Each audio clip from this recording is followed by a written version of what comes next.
Don't get this peace, this love from the Father. Yeah. Hey guys, it's Chris. Welcome back to my channel. So I know it's been a little bit of a while since we've done any kind of talking other than product reviews, but I wanted to take a moment to address the elephant in the room, in the natural hair room, that is. So I feel like I need to address this too, because I did make a video a few years ago and I was, I was following this method. I'm pretty sure I encouraged this method too. Like, and we're all talking about the 30-day hair detox with no oils, no butters. And I'm sure a lot of you have seen in the aftermath of this, the responses between some content creators and I Am Black Girl Curls, and we need to talk about it. So I mentioned before that I was no longer going to do the curly cuts, so I went back on that. I ended up doing curly cuts for a little while after that because, okay, so my personal thing, I went into it knowing that if, don't, my cat is a stop. I went into getting a curly cut knowing that, this isn't for you if you like to wear your hair straight. And I would say now, even if you like to wear your hair stretched, you might not want to get your hair cut in its naturally curly state, because when you stretch it or when you straighten it, it's not going to all be the same length. It's going to look wonky. You might have a mullet. It's going to be like a box of chocolates. You don't know what you're going to get. So I decided again, I believe once and for all, to stop with curly cuts. And as you can see, I got a trim recently. So I got a silk press, and I got my hair trimmed. And I've also added back in leave-in conditioners into my hair routine.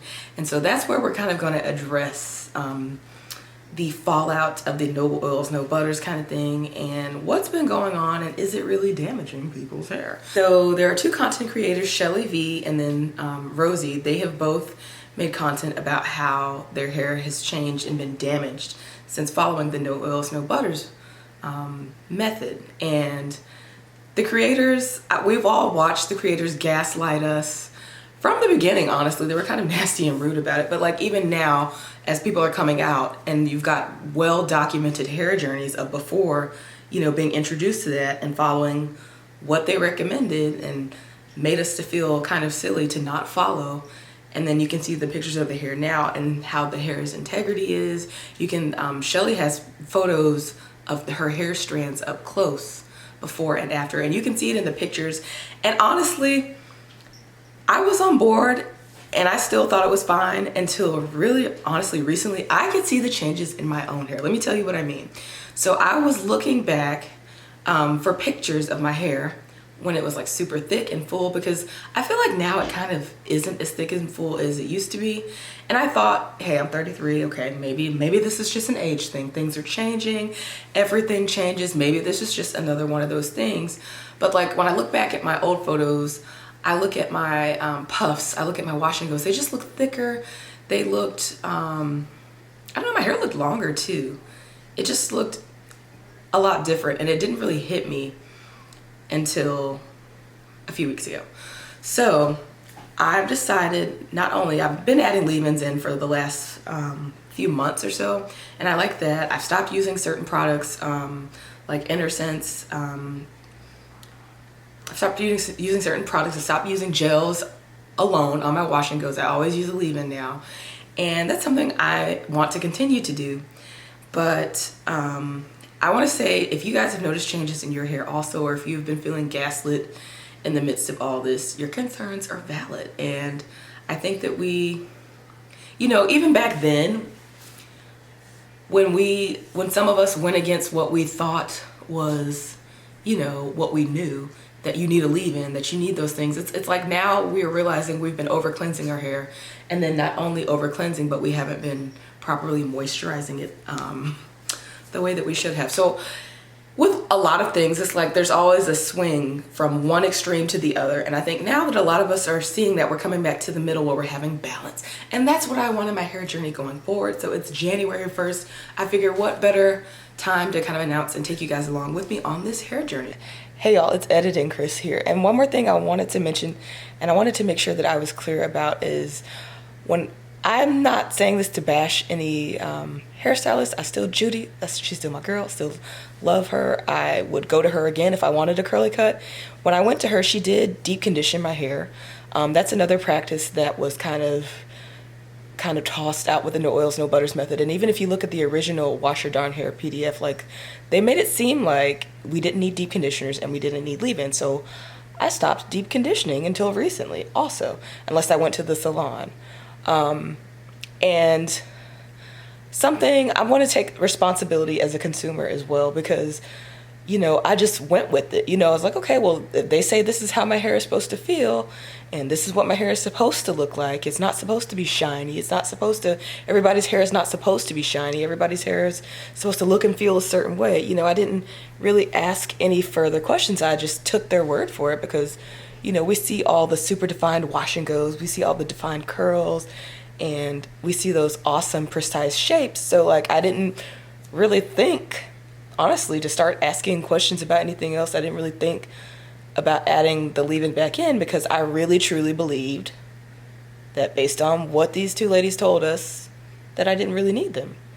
And I know that they're saying, oh no, we didn't say that, we didn't imply that, but a whole community couldn't have walked away with the same impression for nothing, you know? And so that's where I think a lot of us are feeling gaslit, and like, you know, we followed what you said and then you still kind of called it stupid in the end, you know? Okay. My goal now is healthy hair and length retention. Those are the two things that I want. So I've even changed up some of my hair tools. I'm starting with the unbrush. I'm getting rid of my Felicia Leatherwood brush. And I'm even changing out some of my products that I use. I could do a more detailed video on changes that I am making and changes that I have made. But I just wanted to be transparent with you guys, because, you know, it's not that I was lying. I definitely wasn't lying. This is what I was believing the same thing, you know, seeing my wash and goes. Because another thing is, if you look at all the gels that we used before, it makes them look, your hair look more elongated and compacted. So maybe that is some of the difference in why my hair looked fuller before too, because I wasn't using such hard crunch gels. And something else I'm actually even willing to explore is maybe using less heat or less direct heat on my hair, like from the hooded dryer, because I've also experienced like some hair loss in this area. You can't see it now, I'm not gonna show you, but just know it's there. So I'm just looking to totally restore my hair, and I'm looking forward to healthy, thriving, long, luscious hair going forward in 2025 and beyond. And there's also one more elephant in the room that I wanted to address. I know this is random and I still can't believe it, and if you don't follow me on Instagram, then you don't know. But the other elephant in the room is that I am with child. I'm pregnant. We're over halfway there. I'm 21 weeks pregnant right now as of recording, but I'm gonna be somebody's mother. I can't believe it. In a little over 4 months, we will have a whole baby. But I plan to do some videos recapping each trimester. I was super tired the first trimester. I'm in the second now, and then we start the third one next month. So I'll give you a little update. I welcome all the advice, all the good advice, and positive birth experiences. But that's it. Let me know your thoughts on this whole no oils, no butters thing, and returning to using oils and butters and leave-ins. And if you personally have seen or experienced any changes in your hair or the hair of others that you know that use and follow the no oils, no butters method, let me know down below. I would love to hear your thoughts, and we can offer each other support in the comments. But as for always, thanks so much for watching, and I'll see you guys in the next video.